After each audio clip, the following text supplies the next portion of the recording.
Exciting, sis. Balik eskwela ka na talaga. Grabe. Inuulit.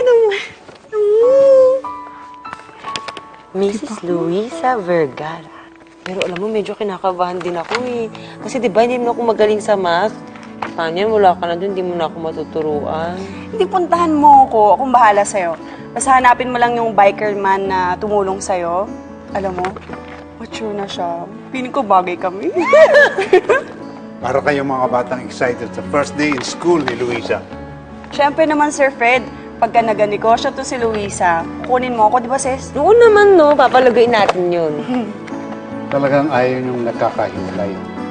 Siyempre naman, Fred. Naku, to si Rio. Buong buhay kong best friend to.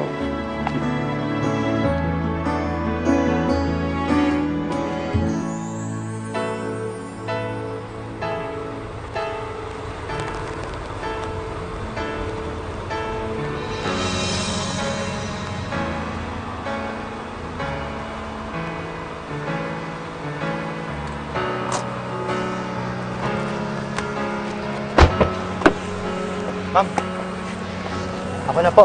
Ay, hindi ako na. Okay lang. Sabi po kasi ni Sir Fred, basta kailangan ko po siyang i-text pag nandito na raw po kayo. Sige po, salamat po. Sige.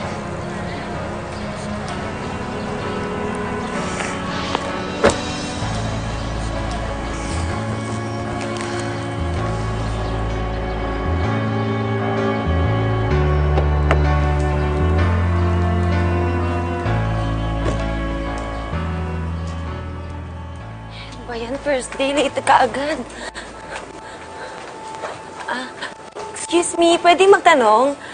Alam mo kung saan yung room 309? Doon lang yung sa may dulo. Okay, thank you Ay! Sorry. Sorry.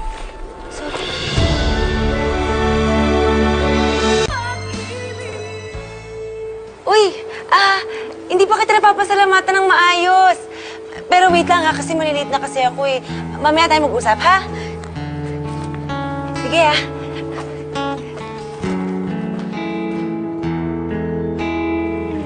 Good day, class. Good morning, sir. I'm Mark Crisostomo and I'll be your economics professor.